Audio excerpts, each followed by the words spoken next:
criminals most wanted। इस बार criminals most wanted में देखिए दुनिया का एक नाकाबिले यकीन वाकया, एक ऐसी हकीकत कि जिसे देखकर आप खुद हैरतों के समंदर में गोताजन हो जाएं। बच्चे की लाश है, दरवाजा खोल मासी, तेरे पुत्र की लाश है, ये क़यामत हो गई। कबीरवाला में होने वाला यह अलमनाक वाकया जानिए क्रिमिनल्स मोस्ट वांटेड में। इसको बस समझे ये किसी और का बच्चा, ये हमारा बच्चा है। अगर पुलिस बच्चों की हिफाजत नहीं कर सकती तो फिर पुलिस का क्या काम है?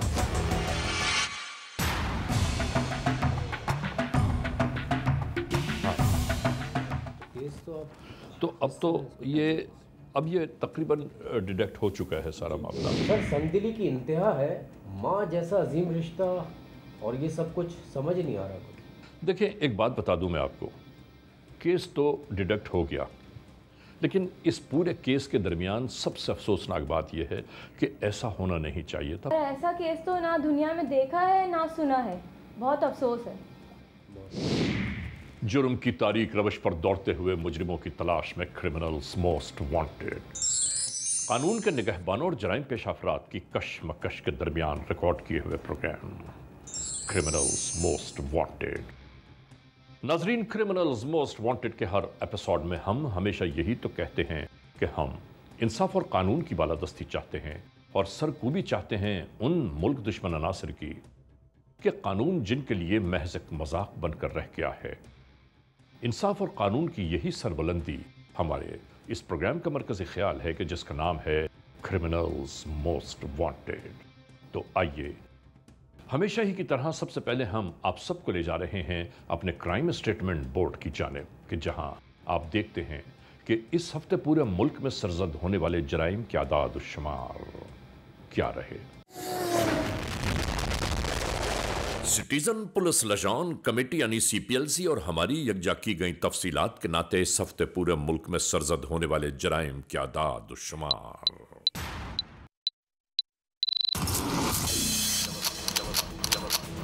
व्हीकल थेफ्ट के नाते कार मोटरसाइकिल्स के चोरी या छीन लिए जाने के वाकयात इस बार हुए 522। स्ट्रीट क्राइम यानी सरेराह जो लोग अक्सर महरूम हो जाते हैं अपने कैश, ज्वेलरी, लैपटॉप या खास तौर पर अपने सेलुलर फोन से, ये मामलात इस बार रहे 484। किडनैपिंग फॉर रैंसम यानी अगवा बराए तावान में इस बार 7 केसेस मंजर आम पर आए।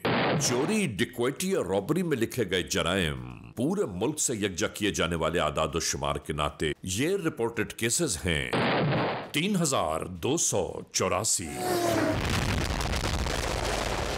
आपने देखा, सिटीजन पुलिस लजान कमेटी यानी CPLC और हमारी यकजा की गई तफसीलात के नाते इस हफ्ते पूरे मुल्क में सरजद होने वाले जराइम के आदाद शुमार क्या रहे।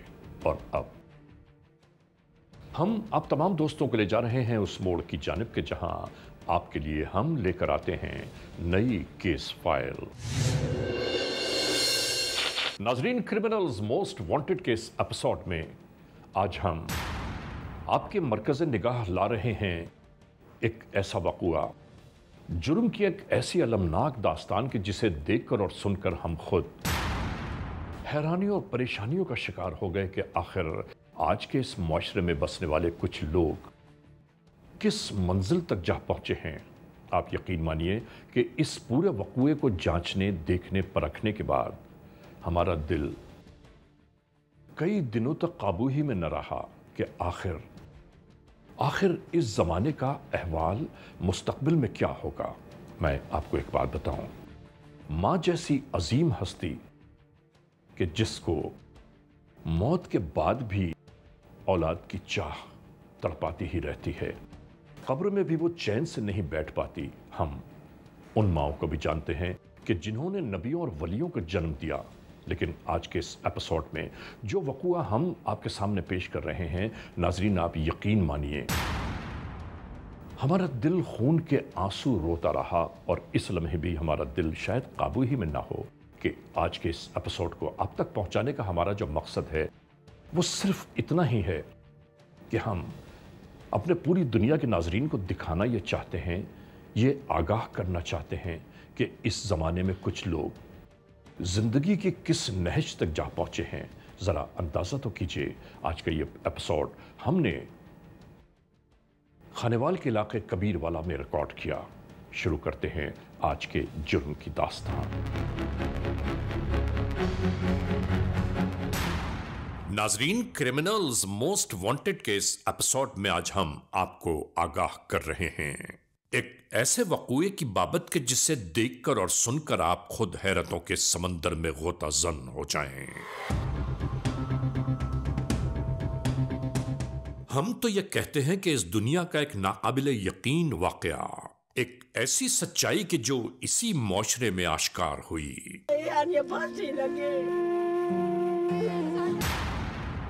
बस इतना जानिए कि एहसास नाम की चीज अगर इंसान के जज्बों से खत्म हो जाए तो उसके बाद बचता क्या है।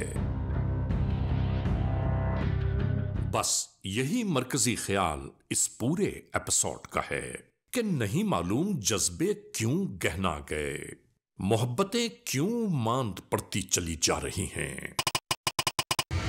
1 अक्टूबर 2019, पुलिस स्टेशन सदर कबीरवाला,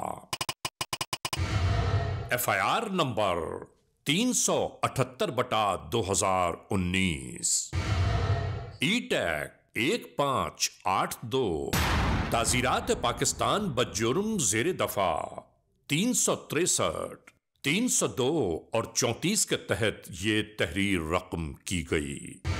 बाद अज़ा ज़िमनी नंबर 3 बतारीख 11 अक्टूबर 2019 और ज़िमनी 34 का भी शुमार किया गया। साइला मुसम्मात फैजान माई बेवा मंजूर हुसैन सियाल बनाम नामालूम मुल्ज़मान दरखास्त बराए इंदराज मुकदमा पेश की गई।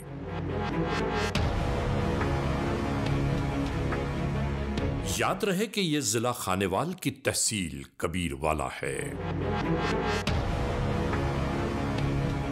थाना सदर कबीरवाला की हुदूद और ये महल्ला चक शेर खान है। और आज की केस फाइल इसी महल्ले और इसी घर से शुरू हुई, यानी मरहूम मंजूर अहमद का ये घर जिसमें इनकी बेवा फैजान माई अपने 9-10 साला बेटे रिजवान के साथ और इसी घर की हुदूद में दर्जी की एक छोटी सी दुकान भी कायम है। और इस दुकान में काम करने वाला दर्जी इन्हीं का किराएदार है। और आज की यह मुकम्मल दास्तान इन्हीं तीनों के गिर्द गर्दिश कर रही है। मामला यह है कि दुकान चलाने वाले दर्जी का इस घर में मुस्तकिल आना जाना पूरे महल्ले को हमेशा ही खटकता तो है ही, मगर इसके साथ साथ इस घर में रहने बसने वाला फैजान माई का अपना 10 साला मासूम बेटा रिजवान, वो भी इस बात को बहुत मायूब जानता है कि एक गैर मुताल्लिका शख्स इसके घर में तरह ये दर्जी अब इस बच्चे के लिए नफरतों का बायस बनता जा रहा था।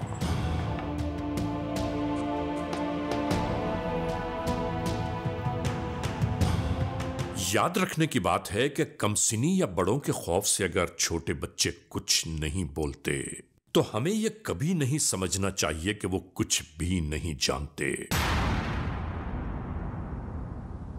तमाम अच्छी और बुरी बातें बच्चों की समझ में आती हैं और मां के प्यार में मिलावट किसी औलाद को बर्दाश्त नहीं, और उसका आना इस बच्चे को एक आंख नहीं भाता।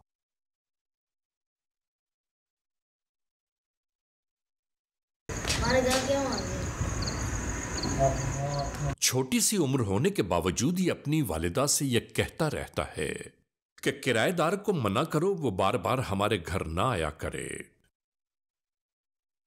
और इस बच्चे की ये बातें फैजान माई को हमेशा नागवार गुजरती रहीं। और इस बात को जरूर मलहूज़ खातिर रखना चाहिए कि बच्चों की पहली तरबियत गाह मां की गोद होती है।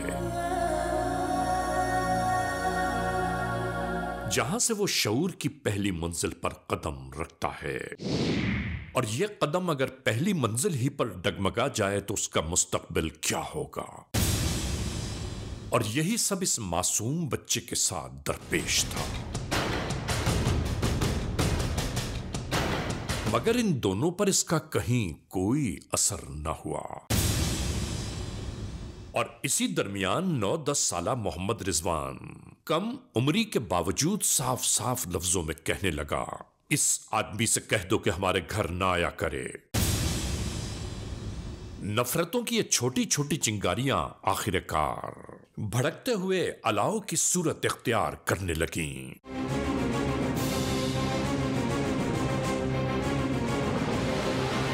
और इसके बाद ऐसा लगने लगा कि जैसे औलाद की मोहब्बत पर जमाने की गर्द जमना शुरू हो गई।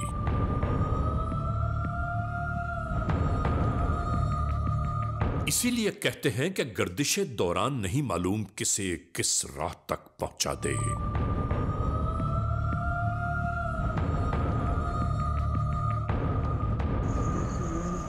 गलत दबा दे नहीं, फिर बाद में मसला ना। इन तमाम तर बातों के बावजूद इनके मामलात जिंदगी इसी तरह चलते रहे। मोटरसाइकिल में लेके कौन से नहर में? इन दोनों के दरमियान क्या राजो न्याज हो रहे थे। किस चीज को हतमी शक्ल दी जा रही थी ये तो पता न चल सका। मगर हां, इन दोनों के दरमियान ये मासूम सा बच्चा खिलौना बनकर रह गया। वक्त इसी तरह गुजरता रहा।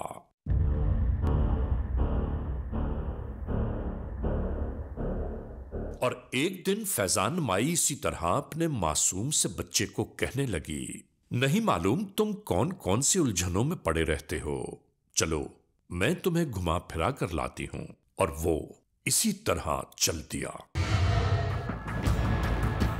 औलाद मां के साथ चलते हुए कितना फख्र महसूस करती है ये सिर्फ औलाद वाले ही जानते हैं। कहने लगी, तुम्हें किराएदार का घर में आना बिल्कुल अच्छा नहीं लगता, मैं जानती हूं। और अब तुम उस दुकानदार को कभी भी घर में आते जाते नहीं देखोगे, ये मेरा तुमसे वादा है। ये बच्चा अपनी मां से कहने लगा कि मेरे सारे दोस्त मुझसे पूछते हैं कि दर्जी तुम्हारा कौन लगता है।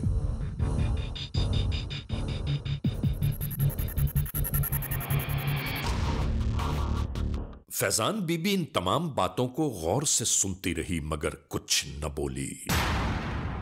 और बच्चा यह सोच रहा होगा कि अब सब कुछ सही हो गया।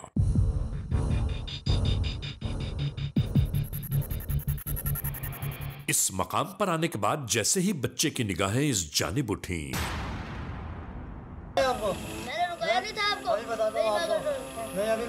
इंतहाई नफरत के साथ मोहम्मद रिजवान ने कहा, तुम यहां भी आ गए। और फिर इस जानिब मुखातिब होकर कहने लगा, मां इसको कहो कि ये यहां से दूर हो जाए। इस बेचारे को क्या मालूम कि कभी कभी जमाने भर की उड़ती खाक खूनी रिश्तों को भी मादूम कर देती है। नाजरीन सोचिए तो सही कि दर हकीकत रिश्ते एहसास के होते हैं, वरना दुनिया में कोई बात नई बात नहीं।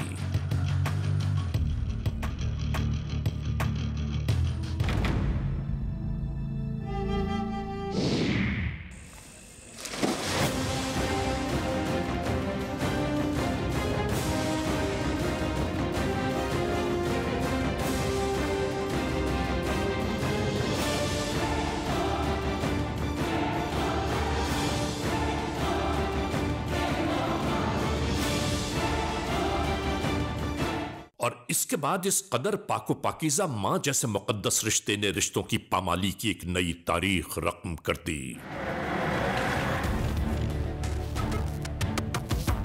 अस्तगफिरुल्लाह रब्बी वातूबु इलैह। शायद दुनिया में कोई सोच भी नहीं सकता जो कुछ यहां जारी था। कुरान करीम में वाज़ेह इरशाद है कि इंसान खसारे में है, और सोचने का मकाम है कि इससे बड़ा इंसान के लिए खसारा इस कायनात में और क्या होगा कि एक मां खुद अपने ही हाथों अपनी ही हस्ती को बेनाम करने पर आमादा दिखाई देने लगी। समझ में नहीं आता कि इस दुनिया को पा लेने की ख्वाहिश में इंसान कितनी पस्ती में जा सकता है। आखिर ऐसी औरतें किन राहों पर गामजन हैं, किन मामलात के दरमियान अपनी नामूस और मर्तबे को पामाल करने पर आमादा। ऐ खुदा, इनका अंजाम क्या होगा? जब ये बच्चा अपनी जिंदगी बचाने की खातिर पानी पर उभरता तो ये नाक़िबत अंदेश औरत इसे एक बार फिर पानी में डुबो देती ताकि राह का कांटा ही निकल जाए।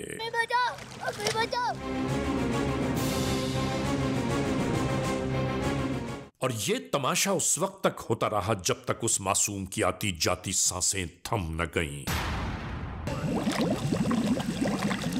इस औरत पर इतनी वहशतनाकी सवार हुई कि ये हर जज्बे से आरी हो गई।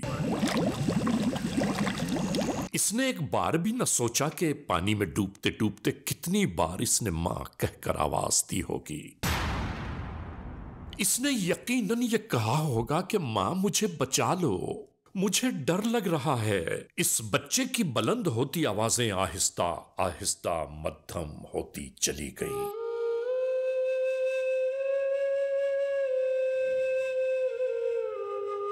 कमाल की बात यह है कि अपनी औलाद से बिछड़ जाने का इस औरत को कोई गम ही न था, बल्कि उसका अंदाज ये बता रहा था कि जैसे वो आजाद हो गई। खुदा ऐसे मामलात से हर एक को महफूज रखे कि दिल के पर्दे चाक हो जाएं इतनी शकील कल्बी पर, और यूं ही अपने जीवन की राह में पड़े कांटे से शायद निजात हासिल करने के बाद इसे ज़हनी और दुनियावी सुकून हासिल हो गया। वाहरी दुनिया वाहरे जमाने। इस मकरूह कार्रवाई के बाद जिसकी खातिर इसने ये सब कुछ किया, उसी के हमराह अगली मंजिल की जानिब रवाना हो गई।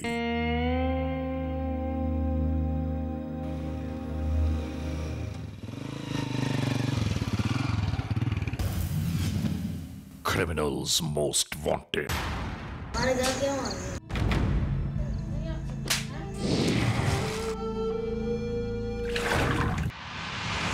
फैजान माई ने इस बच्चे के मंजर से गायब हो जाने के बाद कोई रिपोर्ट कहीं दर्ज न कराई, बल्कि इंतहाई खामोशी अपना ली। नाजरीन, सिर्फ ये सोचकर दिल के नेहा खानों में अजियत होने लगती है कि इसके बाद अब और क्या बाकी रह गया।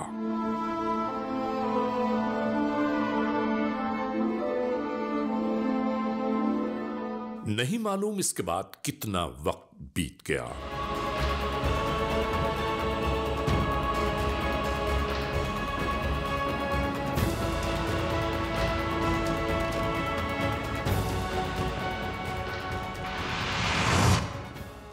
चलते चलते यूं ही ये गाड़ी राह में रुक गई।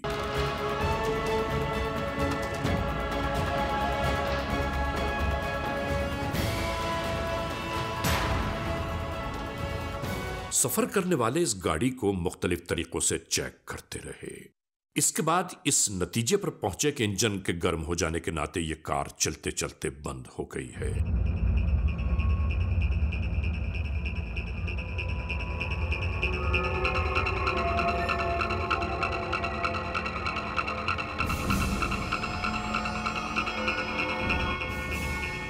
नहर से पानी लाकर गाड़ी में डालने की खातिर जब ये किनारे पर पहुंचे तो जैसे इस शख्स का दिल उछल कर हलक में आ गया हो।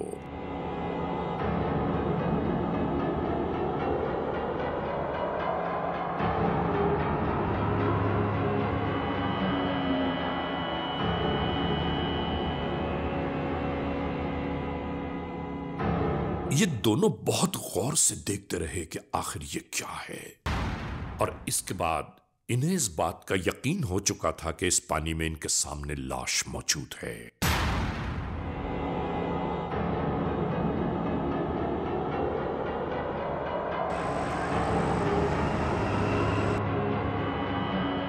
कुर्ब जवार में किसी को न पाकर आखिरकार इन दोनों ने फैसला किया कि फौरी तौर पर इलाका पुलिस को आगाह किया जाए।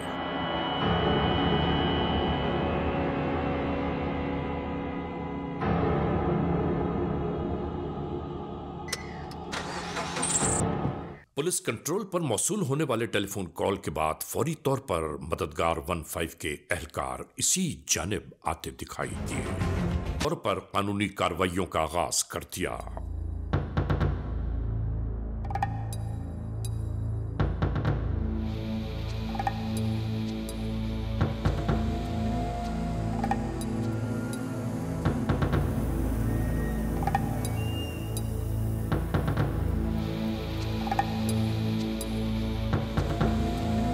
यहां पुलिस कंट्रोल से फौरी तौर पर यह मालूमात हासिल की जाने लगी कि किसी बच्चे की गुमशुदगी के बारे में अगर कोई इत्तला मौसूल हुई है तो फौरी तौर पर आगाह किया जाए। पुलिस कंट्रोल ने फौरी तौर पर इस बात से आगाह किया कि इनके पास किसी बच्चे के गुमशुदगी की कोई रिपोर्ट मौजूद नहीं है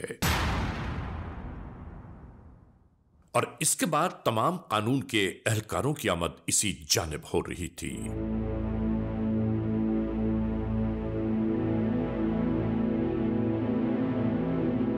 आने वाला हर शख्स हैरान और परेशान था कि आखिर यह सब क्या हुआ। यह लाश किस लड़के की है, किस इलाके, किस गांव, किस गली की। पूरे जिले से मालूमात लेने के बावजूद कहीं से किसी लड़के के गुमशुदगी की कोई इत्तला फराहम न हो सकी।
District police officer Umar Saeed भी मौके की जानिब आ पहुंचे। लाश का बगौर जायजा लिया जाता रहा।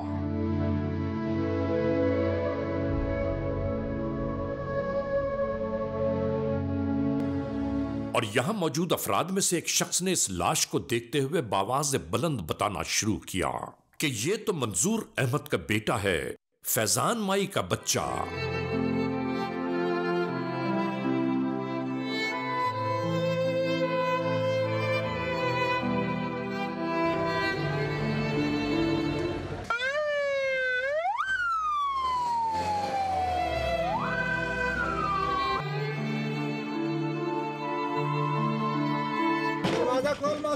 तेरे पुत्र की लाश है, ये क़यामत हो गई है।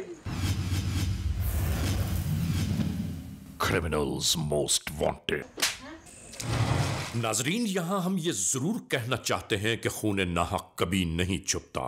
इस जुर्म को आश्कार होना था जिसके बायस यहां गाड़ी खराब हुई और वो पानी लेने की खातिर नहर में पहुंचा और ये सब कुछ आपके सामने है। और इधर डिस्ट्रिक्ट पुलिस ऑफिसर ये सोच रहे थे कि उस मां का अहवाल क्या होगा कि जिसकी औलाद लाश की सूरत पानी से बरामद हुई। इनके फीडबैक ले, इनसे सारा जी सर एसएचओ साहब सदर कबीरवाल और मजदूर की वालों को बुलाएं, उनको पूरी बुलाएं। जी बीबी बैठो, ठीक है। पहले तो मुझे बड़ी आपसे ज़ाहिर नजदी है, वो मुझे बच्चे का पता लगा। जो नुकसान हुआ है वो तो पूरा नहीं हो सकता, जो हो चुका वो तो अब वापस नहीं आ सकता, मगर हमें मुद्दम ज़रूर गिरफ्तार करते हैं।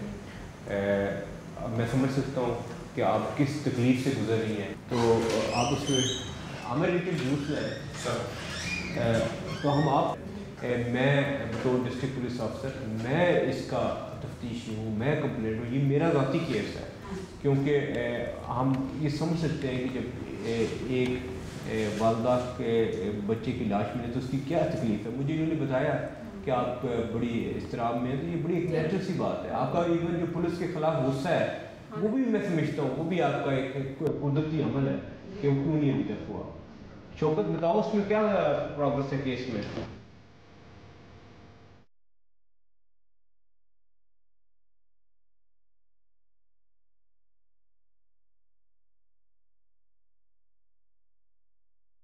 और इसको अब समझे ये किसी और का बच्चा, ये हमारा बच्चा है, हमने इसको ट्रेस करना है। ये हमारा, अगर पुलिस बच्चों की हिफाजत नहीं कर सकती तो फिर पुलिस का क्या काम है? ये FIR कब हुई है?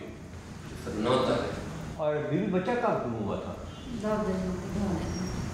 आपने 10 दिन से FIR नहीं करवाई? जी मैं थाने से गई ना, ऐसे तो ना से नहीं पता कर। क्यों? अगर पैसे लाए, मैं गरीब सोने में कितने पैसे लाए? पैसे ले। अगर हमें ये बात पता लग जाए कि वो 1 तारीख को आई है तो फिर आपकी क्या सजा होनी चाहिए? वो सजा भी तजवीज़ करे। सर हमें महकमे से बर्खास्त कर दिया जाए अगर ये हमारे पास आई और हमने इसकी FIR दर्ज न की। अम्मा जी आप गई थी इनके पास और इन्होंने आपकी FIR नहीं दी? पैसे लाए आपने 15 की कॉल की? अब्बास सर 15 की जो रिकॉर्ड है वो मुझे पुटअप करें फौरी कि वो रिकॉर्ड, वो कॉल कब हुई, उसमें हमारा कौन सा ऑफिसर गया है, और अगर वो कॉल रिकॉर्ड में है तो फिर तो ये गलत बात कर रहे हैं। और फिर ये तो मैं समझता हूँ ये इस जुर्म में बराबर की शरीक है। आप मोबाइल इस्तेमाल करती हैं? मोबाइल का नंबर क्या है आपके?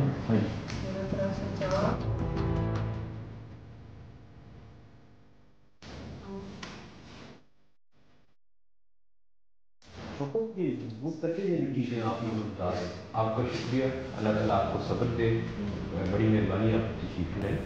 अब हम इधर से तफ्तीश शुरू करते हैं, मैं आपको जल्द अज जल्द इंशाल्लाह टेस्ट करूँगा, बेफिक्र रहें। अब ठीक है। और खातून को एहतराम के साथ वापस जाने का पैगाम दिया। डिस्ट्रिक्ट पुलिस ऑफिसर ने फौरी तौर पर इलाका SHO को मुखातिब किया। इन्होंने 8 दिन तक मुकदमा क्यों नहीं दर्ज कराया? एक सगी माँ, ये कैसे मुमकिन है उसको रात को नींद आ जाए? फैजान माई के महल्ले में एक सादा लिबास एहलकार एक एक पल की जांच कर रहा था। मंजूर साहब देख रहे हो ये नंबर? जी सर। ये वही नंबर है? ये वही नंबर है सर जो इधर लिखा हुआ है। और 3 साल के अरसा 3 साल से इस औरत के साथ राब्ते में। बिल्कुल ये पुराना नंबर है। और दूसरी जानिब फैजान माई से हासिल किए हुए उसके मोबाइल नंबर की तमाम तर कॉल डिटेल्स चेक की जा रही थीं। मालूम यह किया जा रहा था कि फैजान माई से राब्ते किस किस के हैं। अल्लाह ने करम किया, टीपू साहब ने नोटिस ले लिया और हमें बताया कि इसे चेक करो। ये गर्भ जवार से, हमसाया गान से, लोकल लेवल पे, रूट लेवल पे जाकर। सर मुझे तो उस दिन ही शक हो गया था जिस दिन हम पहले गए थे तो लोगों ने हमें बताया था। मैंने आपको सर उस दिन कह दिया था कि मुझे इस बार और पे शक है, उस बात पे शक है। नाजरीन याद रहे कि यह तमाम तर कार्रवाई सिर्फ एक छोटे से शक की बुनियाद पर शुरू हुई और इधर फैजान माई के महल्ले में मौजूद नेटवर्क के नुमाइंदे ने तमाम तर मालूमात को यकजा करने के बाद ये इत्तलात फराहम करना शुरू की कि फला फला शख्स का फैजान माई के साथ मुस्तकिल राबिता है।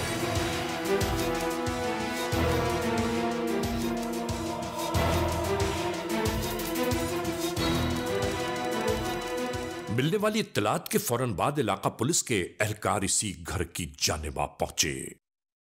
फैजान माई के साथ साथ इस शख्स को भी कानून के एहलकार अपने हमराह लेकर पुलिस स्टेशन की जानिब रवाना हो गए। क्या नाम है तुम्हारा? फैजा। तुम्हारे खामिद का क्या नाम है? मंजूर। कितनी मकार औरत, पहले तुमने मारा है? मैंने मारा। फिर किसने मारा है? किसी और ने मारा, मुझे इल्जाम डाल दिया।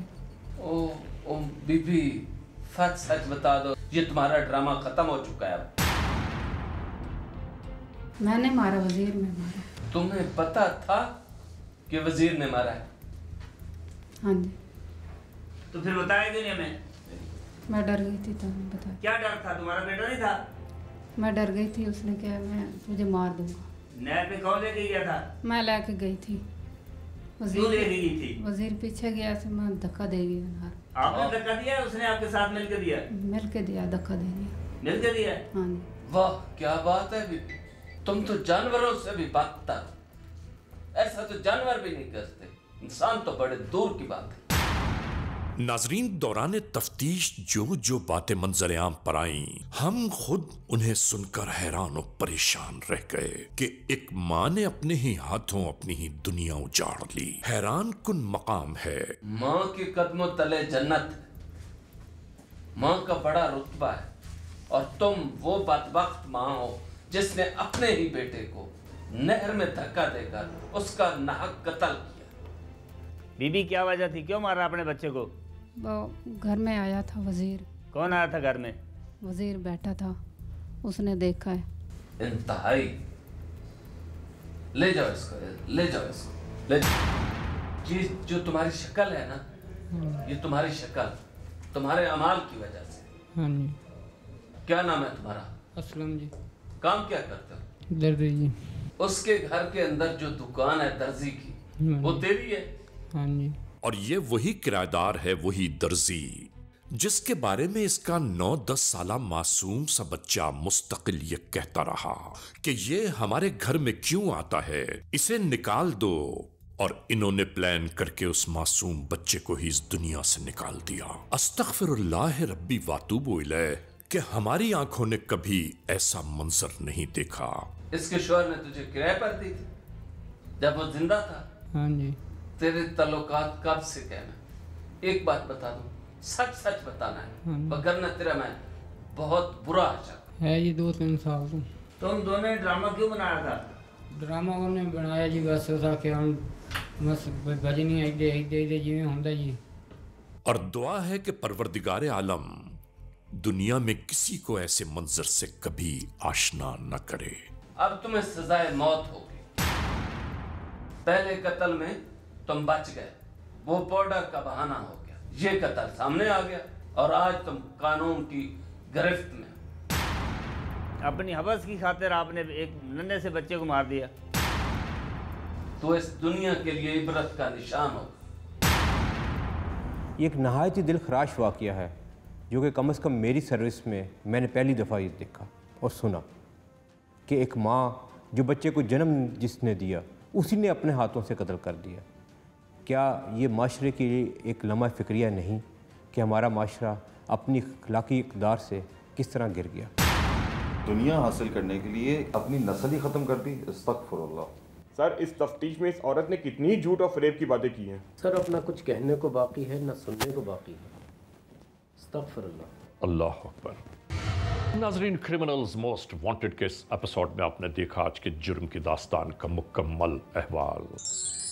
हमने आपको दिखाया कि खानेवाल के इलाके कबीरवाला में जुल्म बर्बरियत की एक ऐसी अलमनाक दास्तान वक़ूअ पज़ीर हुई कि जिसे रिकॉर्ड करते हुए हम खून के आंसू रोते रहे। आप यकीन मानिए, माँ एक ऐसा लतीफ़ जज्बा है। माँ का नाम ही चैन और सुकून, सब्र और करार का बायस होता है। लेकिन ये कैसी माँ है कि जिसने वो फेल कबीह किया कि जिस पर ज़बान गुंग होकर रह गई। कुरान करीम में वाज़ेह इरशाद है कि वल असर इन्नल इंसान लफ़ी खुस्र, के ज़माने की कसम है कि इंसान खसारे में है। और आप सोचिए, अंदाज़ा कीजिए कि इंसान का इससे बड़ा खसारा और क्या होगा। बहरहाल, आज के इस एपिसोड को इस मोड़ पर इख्तिताम तक पहुंचाते हुए हमेशा ही की तरह आप तमाम दोस्तों से सिर्फ यही तो कहना है कि अगर खुदा न खास्ता ऐसे हालात, ऐसे वाक़यात, ऐसे मामलात मुल्क के किसी भी कोने में रूनुमा हुए हैं या हो रहे हैं तो बराह करम कानून के हाथ मजबूत कीजिए, हमें इत्तला दीजिए। और याद रखिए कि इत्तला देने वाले का नाम हमेशा ही सीग़रास में रखा जाता है, cmw@arYnews.tv, या हमसे फेसबुक पर राबिता कायम कीजिए, यानी अली रज़ा CMW और आइंदा एपिसोड तक इंतजार कीजिएगा।